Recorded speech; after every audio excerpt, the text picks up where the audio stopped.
C'est bon, j'ai utilisé le MacBook Air M1 comme daily driver pendant quelques semaines. J'ai pris mon MacBook Pro, je l'ai mis de côté, je l'ai carrément mis à la retraite pendant quelques temps et j'ai utilisé le MacBook Air à sa place pour toutes mes utilisations habituelles, que ce soit pour mon day job ou pour les photos et les vidéos. Mon verdict sur cette machine, elle est juste géniale, extraordinaire, mais... What's up y'all? Chris here, hope y'all good.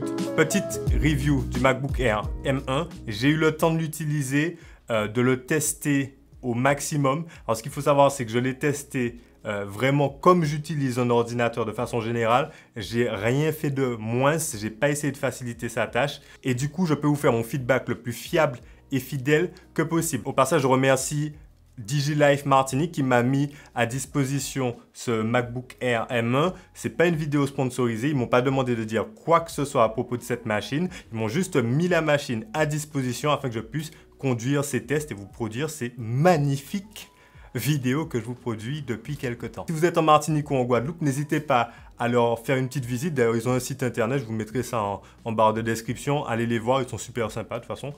Autrement, si vous n'êtes pas en Martinique ou en Guadeloupe, je vous ai mis des liens vers les meilleurs prix pour cette machine, pour d'autres machines et des accessoires également que j'utilise et que je recommande pour le MacBook Air M1, mais également le MacBook Pro et d'autres machines de cette famille. N'hésitez pas à y aller, ça ne vous coûte pas plus cher, mais ça aide énormément la chaîne.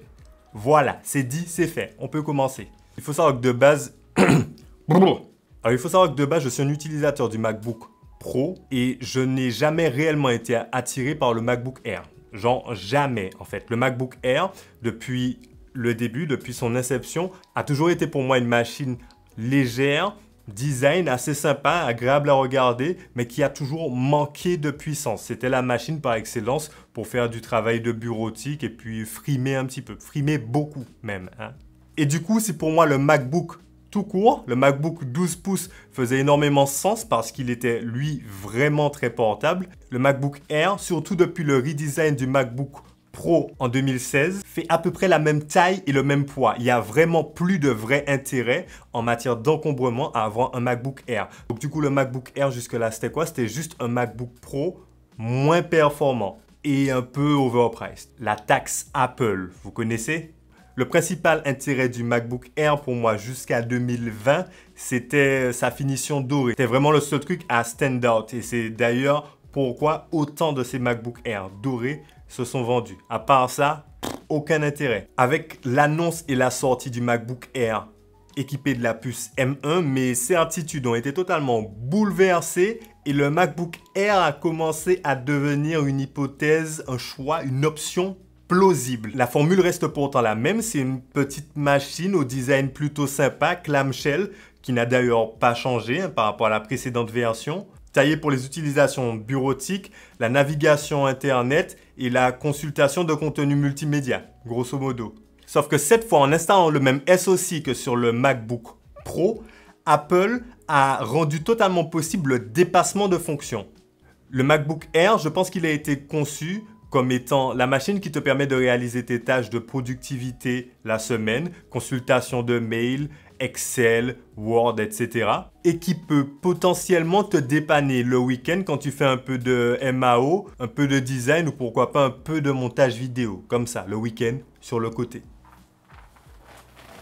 Sauf que là, peut-être involontairement, Apple a créé un monstre. La vidéo sera peut-être un peu longue, donc je vous mets des chapitres sur le côté, n'hésitez pas à visiter la vidéo comme bon vous semble. Première chose, le design de la machine, c'est le même que sur les versions d'avant 2020, c'est-à-dire le même design en clamshell qui n'a absolument pas évolué, la même sélection de ports, deux ports USB-C, cette fois-ci avec la nouvelle norme Thunderbolt. C'est un MacBook Air de façon générale et les différences principales avec le MacBook Pro, l'absence de touch bar, évidemment, mais également quelque chose de nouveau et de super important, et vous verrez qu'on en reparlera pas mal, c'est l'absence d'un système de refroidissement actif, c'est-à-dire que le MacBook Air n'est pas équipé d'un ventilateur pour refroidir son système on a chip. Autre différence significative, en tout cas à noter, le MacBook Air, entrée de gamme, est environ 300 € moins cher que le MacBook Pro M1,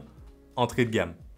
Voilà. Comme je vous le disais, je l'ai utilisé pour mon day job et une part importante de ce day job, ce sont des utilisations bureautiques. Et c'est vraiment ce pourquoi le MacBook Air excelle. Expérience géniale. C'est vraiment assez proche de ce que je connaissais avec mon MacBook Pro 13 pouces en réalité, mais en mieux sur pas mal de choses. Premièrement, et j'en ai déjà parlé, le clavier, le Magic Keyboard, vraiment extraordinaire, vraiment hyper sympa à utiliser. D'ailleurs, une petite spécificité du MacBook Air par rapport au MacBook Pro, c'est qu'en raison de sa forme un peu profilée, le clavier est légèrement incliné. Et c'est vrai que la position des mains est beaucoup plus naturelle et agréable, surtout quand on se retrouve à taper pendant de longues minutes et de longues heures même parfois. On sent vraiment la différence au niveau des contraintes qui sont appliquées sur le poignet. Autre chose, ce MacBook Air est extrêmement snappy.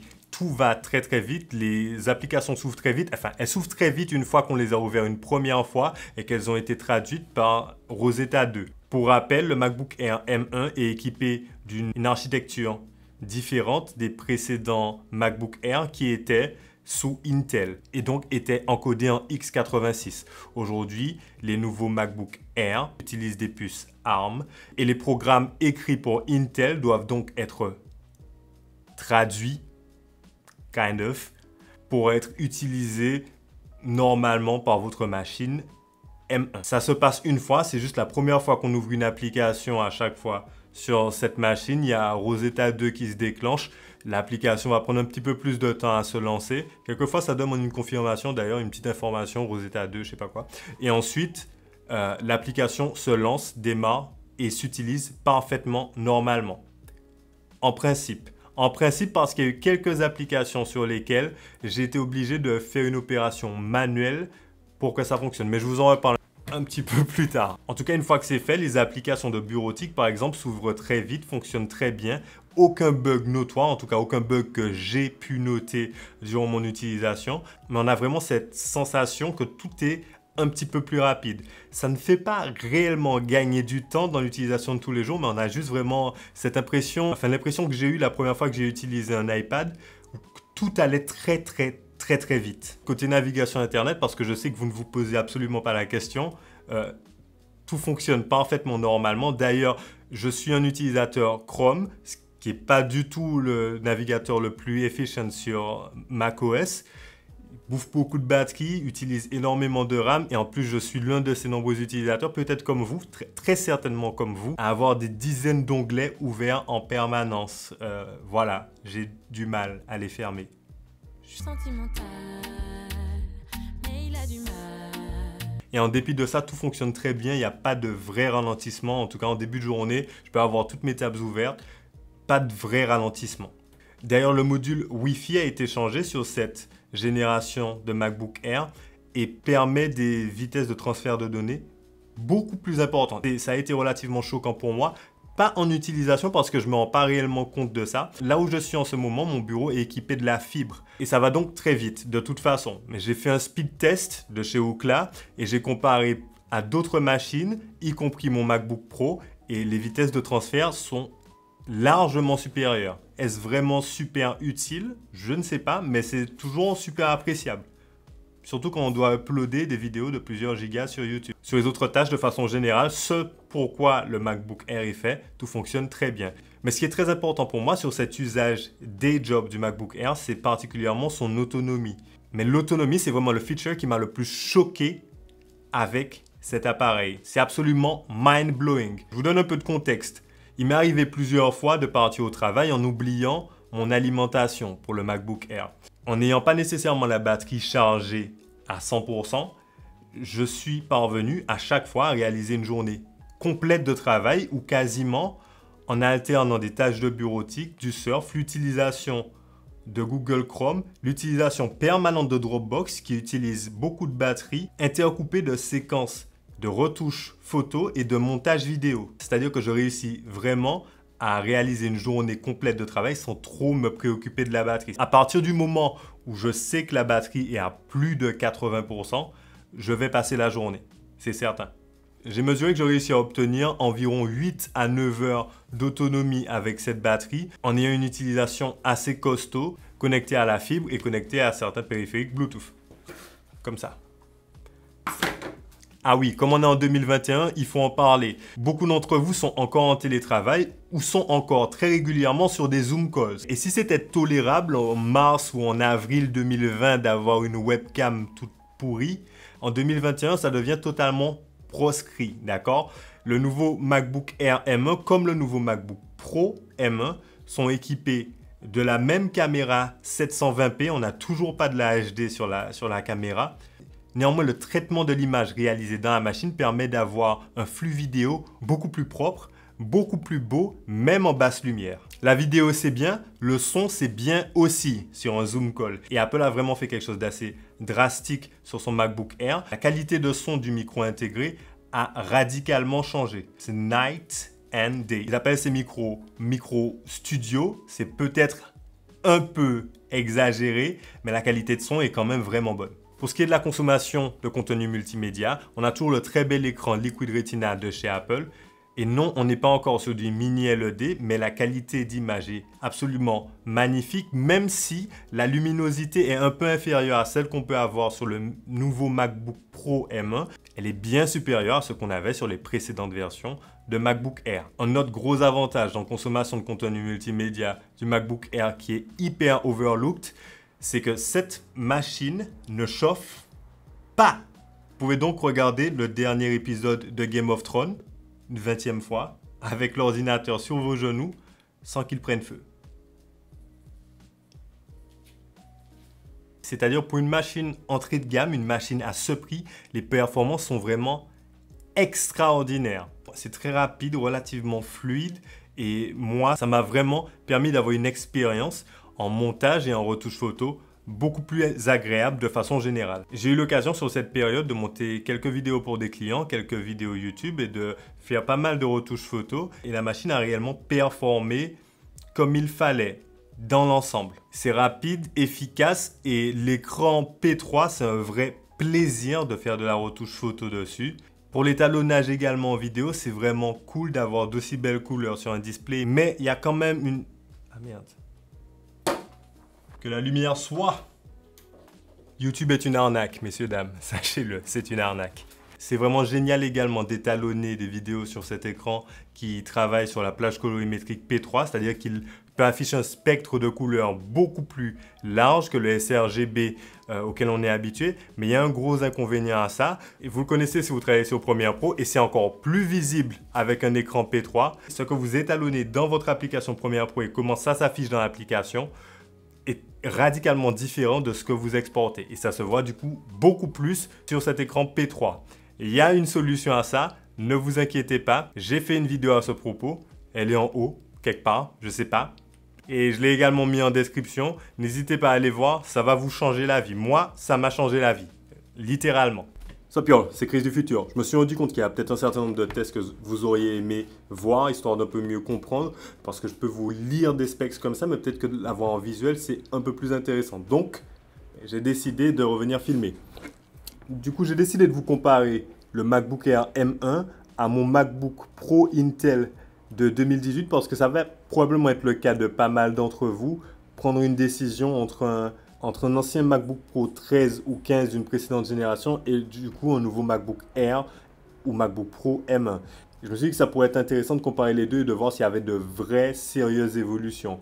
Spoiler alert, il y en a. C'est un peu impromptu, c'est pas aussi beau gosse que ça a été sur le précédent enregistrement, mais j'espère que ça pourra vous aider d'une façon ou d'une autre. Du coup, j'ai des images de l'A7S III, c'est du XAVCS 100 images secondes dans une timeline 25 images secondes.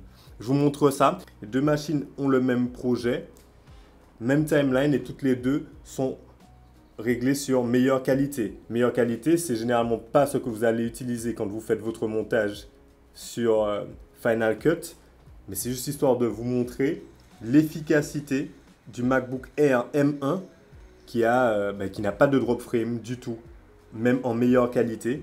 Alors que de l'autre côté, sur le MacBook Pro Intel,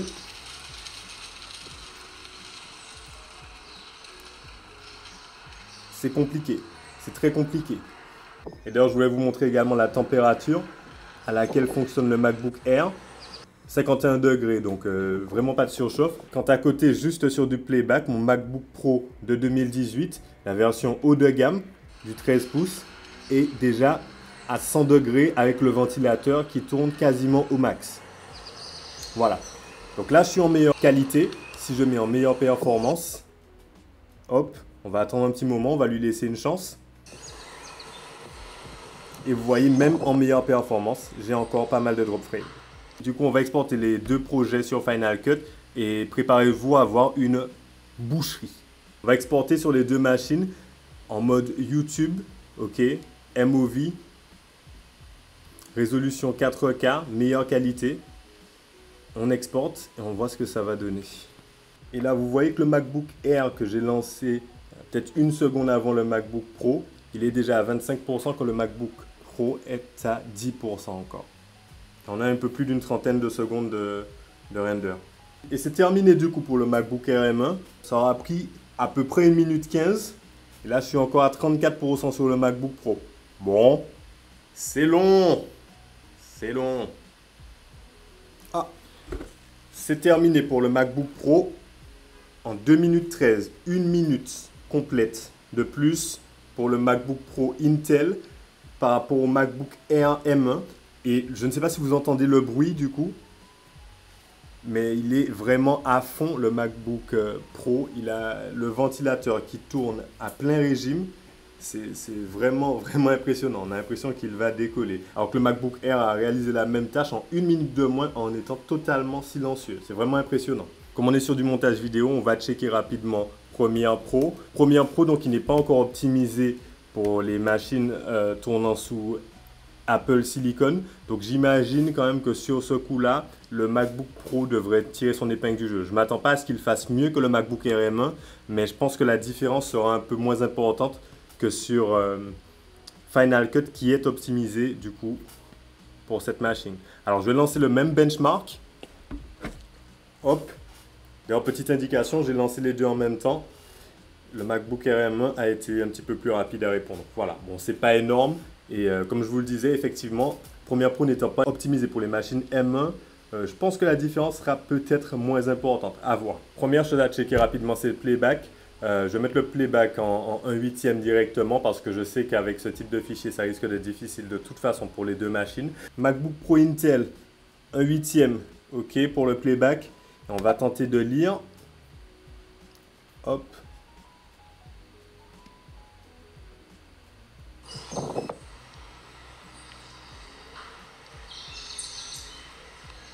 Ah ouais, là, ça... ah, c'est plus des drop frames. Là, c'est... Oh. Oh là. Ah, c'est compliqué. Inutilisable. Littéralement inutilisable. On peut pas faire mieux. On est à 1/8, quoi. On peut pas faire mieux, quoi. C'est vraiment compliqué. Playback impossible. Alors, sur le MacBook Air M1, on est à 1/8 également. C'est quand même super choppy, quoi. Alors, je vous rappelle que c'est un fichier XAVC-S 120 images secondes en 10 bits 422. Donc, c'est quand même assez costaud. Mais j'avoue que je m'attendais quand même à un peu mieux de la part du MacBook Air M1 et d'ailleurs du MacBook Pro également. Et non, c'est pas terrible. C'est vraiment pas terrible. On est à moins d'une image par seconde, c'est vraiment pas top. Impossible du coup de monter dans ces conditions.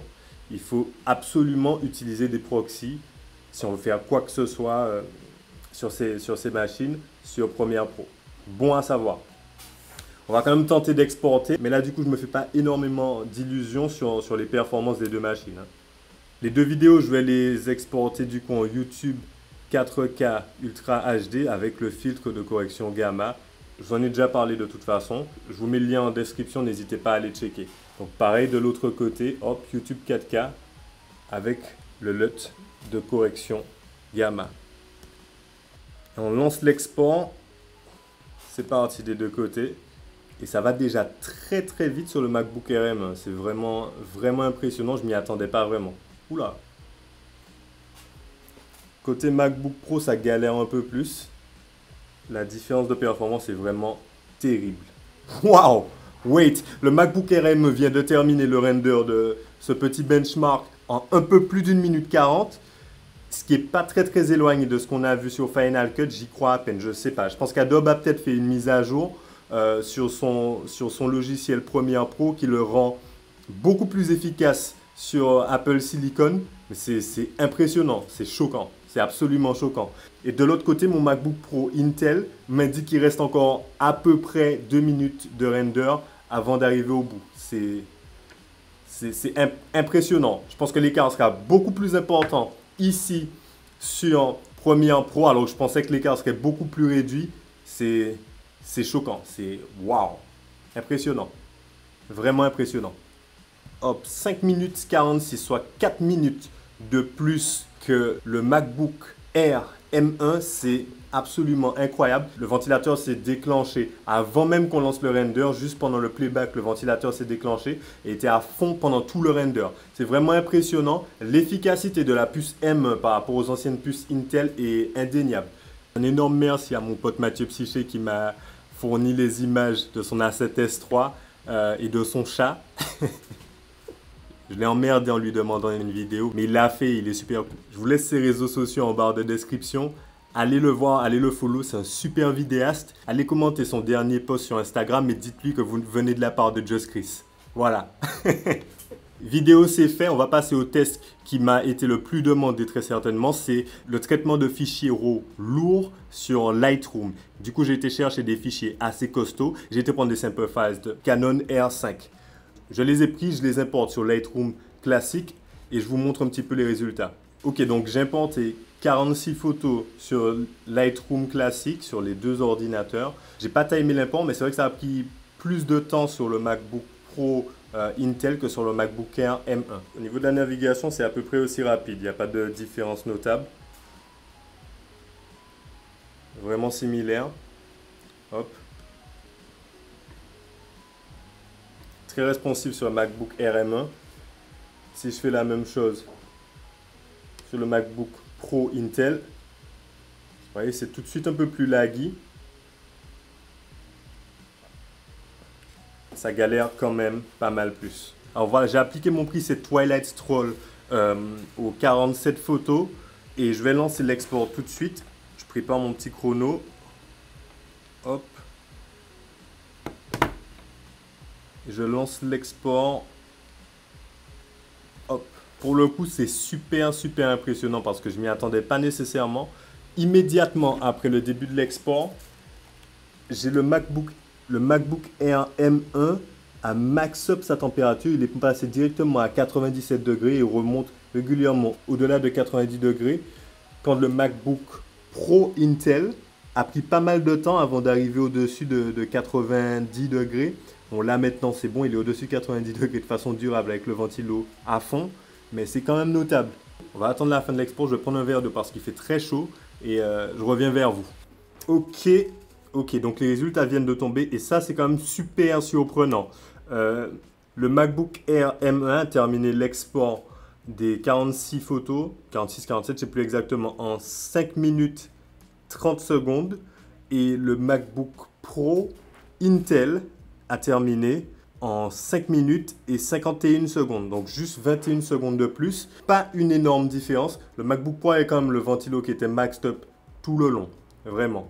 La différence n'est pas vraiment énorme, mais c'est vrai que l'utilisation de Lightroom classique repose beaucoup sur la quantité de RAM et ces deux ordinateurs sont équipés de 8 Go de RAM. Donc ce n'est pas la même technologie de RAM effectivement, mais c'est peut-être la raison pour laquelle l'écart n'est pas si important que ça. Par contre là où il y a un réel écart, c'est vraiment au moment de l'édition. Vous serez peut-être un peu déçu que j'ai juste appliqué un preset sur toutes les photos. J'aurais bien voulu éditer en profondeur chacune des 46 photos, mais ain't nobody got time for that. En tout cas, l'expérience de développement de retouche des photos sur Lightroom est beaucoup plus fluide sur le MacBook Air M1 de façon générale et mon utilisation sur les dernières semaines l'a prouvé largement. Quand sur ce MacBook Pro Intel, après pas mal de retouches et de modifications, on a quelquefois un peu de lag sur les retouches. C'est loin d'être impraticable, mais c'est quand même beaucoup plus agréable sur le M1.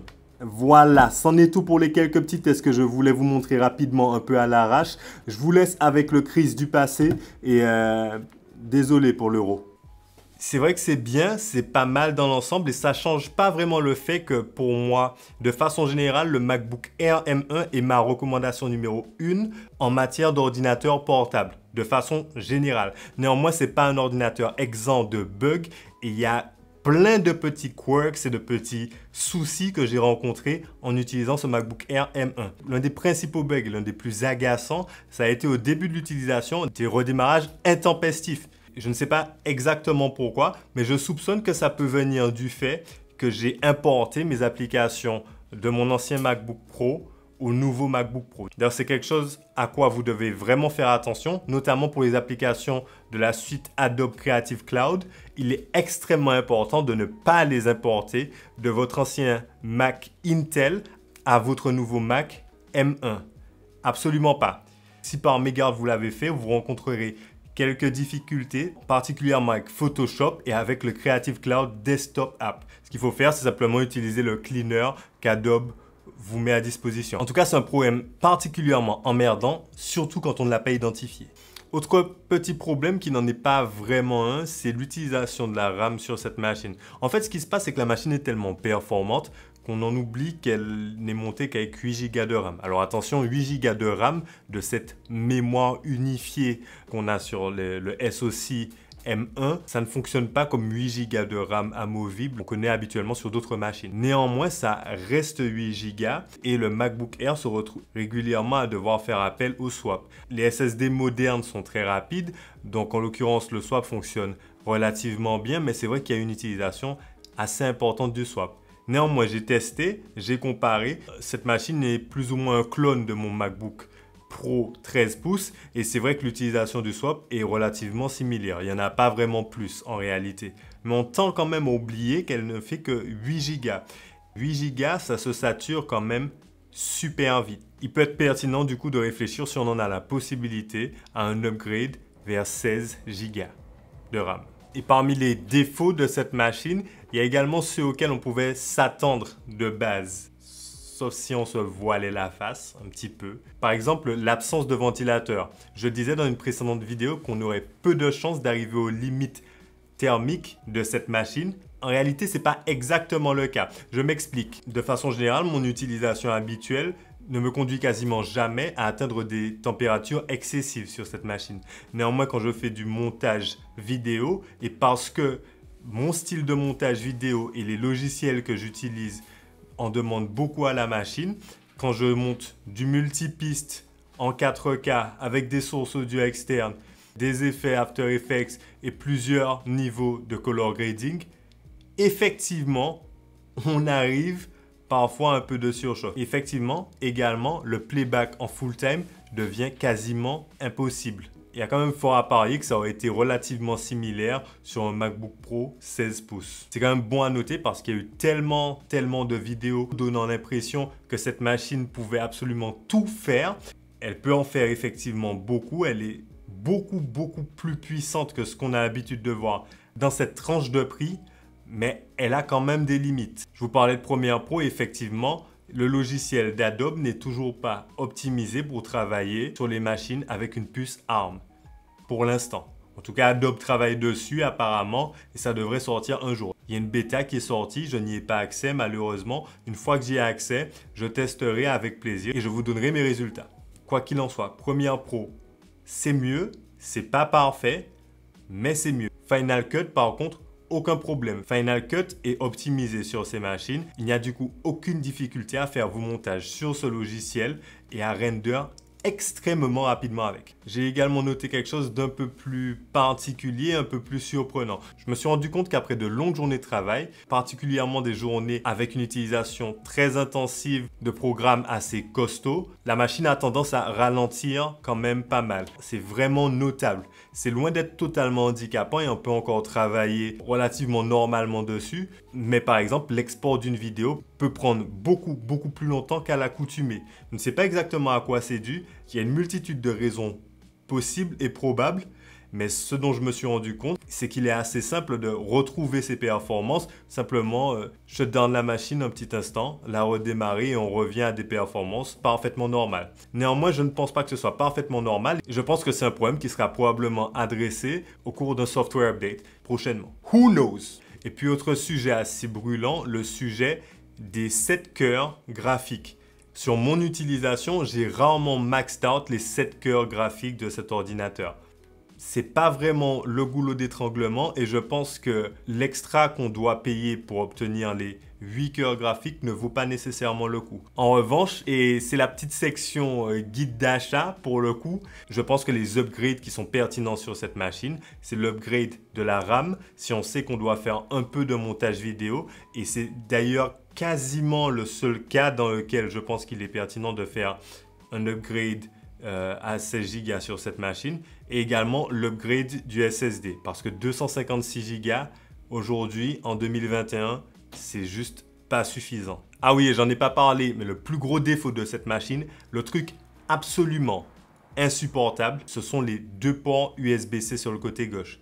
C'est juste inutilisable, absolument inutilisable. Je passe une bonne partie de ma journée plugué à un moniteur externe sur un port USB-C et un SSD externe sur l'autre port USB-C. Je n'ai plus aucune solution une fois que ces 2 ports sont utilisés pour un quelconque autre device. Et c'est particulièrement frustrant.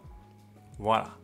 En conclusion, le MacBook Air est une excellente machine, une vraie excellente machine. C'est vraiment la première fois que je recommande un MacBook Air et c'est vrai que depuis les dernières vidéos, pas mal de personnes sont venues me voir pour me demander s'il était plus pertinent de prendre un MacBook Pro ou un MacBook Air et dans 99% des cas, le MacBook Air est vraiment, pour la plupart des use cases, la machine à acheter. Apple a vraiment frappé un grand coup en rendant une machine aussi performante accessible au grand public. Et il y a fort à parier que ce grand coup de pied dans la fourmilière va réveiller les usual suspects. En tout cas, excellente machine à mettre dans toutes les mains. C'est vrai qu'à ce prix, ce qu'on a coutume d'appeler la taxe Apple n'existe plus vraiment parce qu'à ce prix et à ce niveau de performance, on a du mal à trouver quoi que ce soit d'équivalent fonctionnant sous Windows.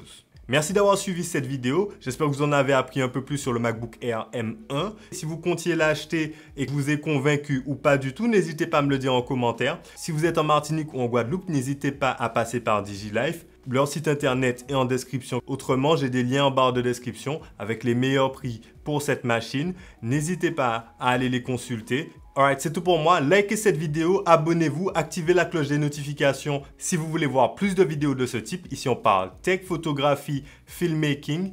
I guess I'm just rambling at this point. My name is Chris, and I'm out of here. Pourquoi ça a foiré mon intro?